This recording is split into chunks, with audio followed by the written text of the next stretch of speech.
الحمد للہ نحمدہ ونستعینہ ونستغفرہ ونؤمن بہ ونتوکل علیہ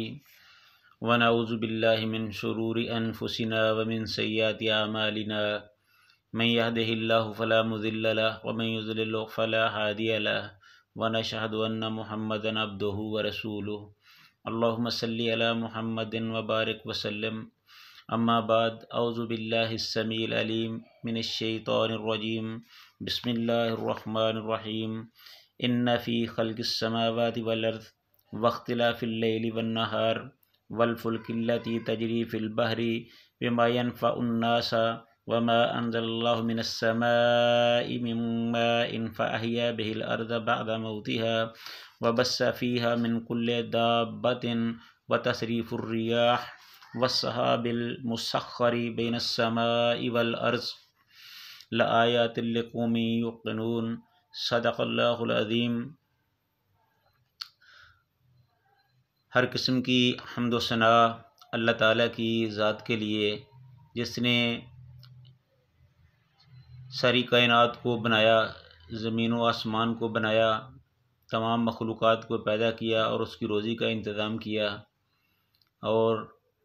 بے شمار لاتعداد درود و سلام پیارے پیغمبر جناب محمد رسول اللہ صلی اللہ علیہ وسلم پر، جو تمام انبیاء کے سردار اور ہمارے پیشوا و ہادی اور مقتدا ہیں۔ اللہ تعالیٰ ان پر اپنی لاکھوں رحمت نازل فرمائے، آمین۔ اس آیت میں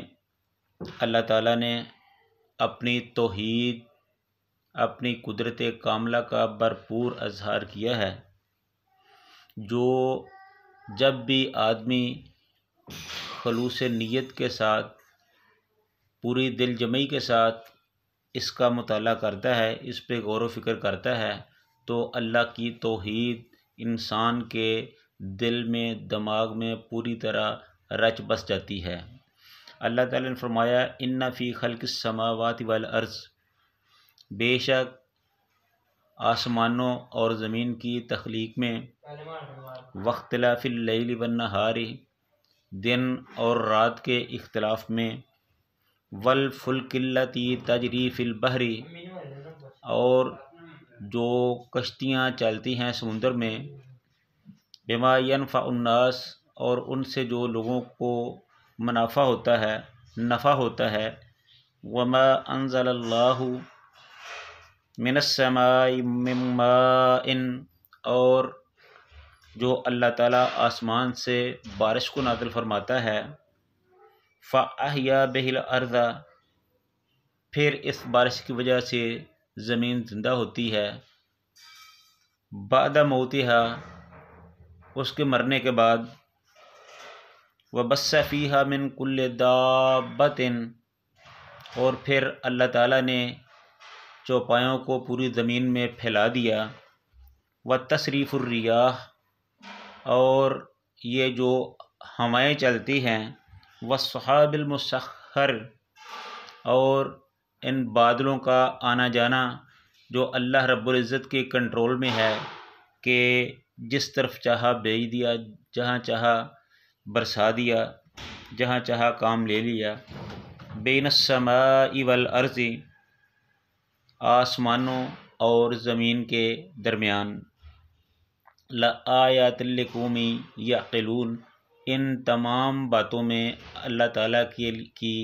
عقل والوں کے لیے نشانیاں ہیں۔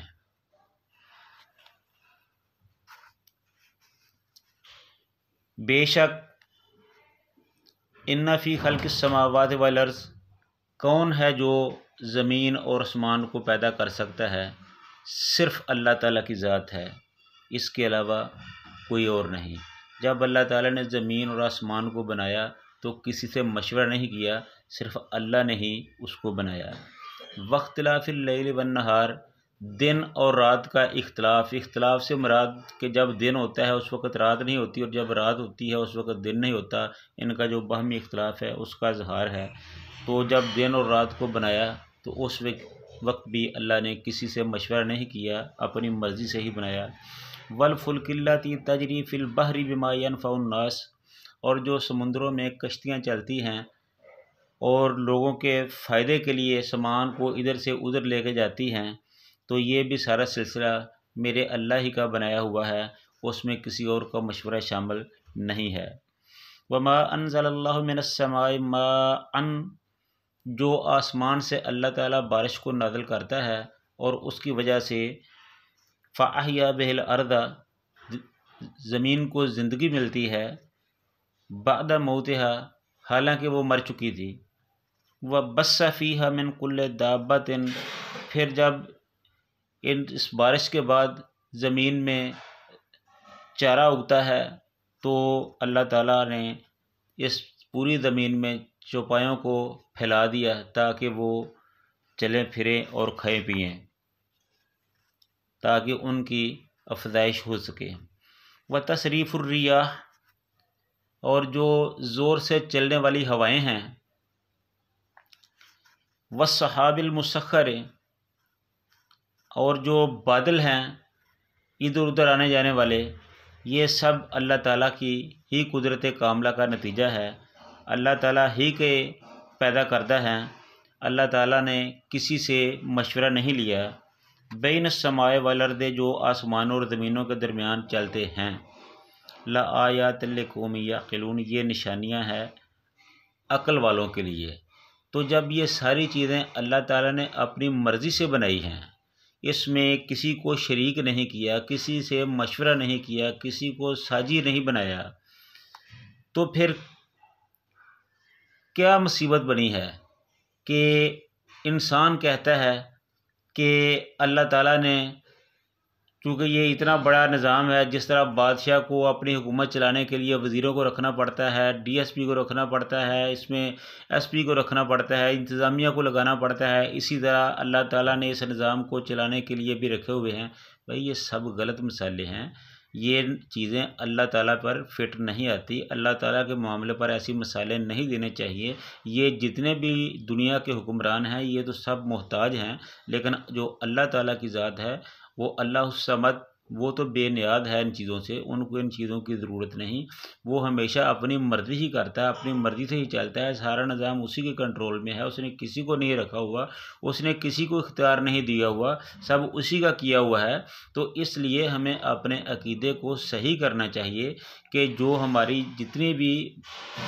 ہماری روزی کا ذمہ اللہ کے پاس ہے، ہماری مشکلات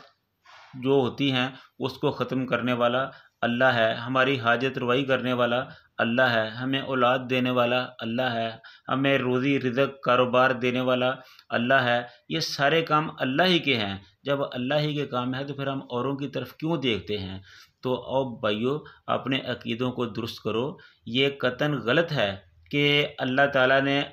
اپنی مدد کے لیے کسی کو اپنے ساتھ رکھا ہوا ہے، کسی کو اختیار دیے ہوئے ہیں، نہ تو اللہ تعالیٰ نے کسی کو رکھا ہوا ہے نہ کسی کو اختیار دیے ہوئے ہیں، یہ سب بے دلیل باتیں ہیں، بے عقلی کی باتیں ہیں، کیونکہ اللہ تعالیٰ نے فرمایا کہ لآیۃ لقوم یعقلون، اس میں عقل والوں کے لیے نشانیاں ہیں۔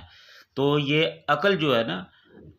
اس کا تقاضا یہی ہے کہ جو قرآن پاک نے ہمیں کہا ہے ہم وہ مان لیں کہ اللہ تعالیٰ کسی کا محتاج نہیں ہے، اس نے اس نظام کو چلانے کے لیے کسی کو نہیں رکھا ہوا ہے، وہ تو کن کہتا ہے اور سب کچھ ہو جاتا ہے، تو اس کو کیا ضرورت ہے کسی کو اس طرح رکھنے کی؟ تو ہمیں بھی اپنے عقیدے کو درست کر لینا چاہیے۔ یہ جتنے بھی معاملات ہیں یہ میرے اللہ نے ہی بنائے ہیں، میرا اللہ ہی اس کو چلا رہا ہے اور اسے کسی کی ضرورت نہیں ہے۔ تو اللہ تعالی ہم سب کو سمجھ کر عمل کرنے کی توفیق عطا فرمائے۔ وآخر دعوانا ان الحمد للہ رب العالمین۔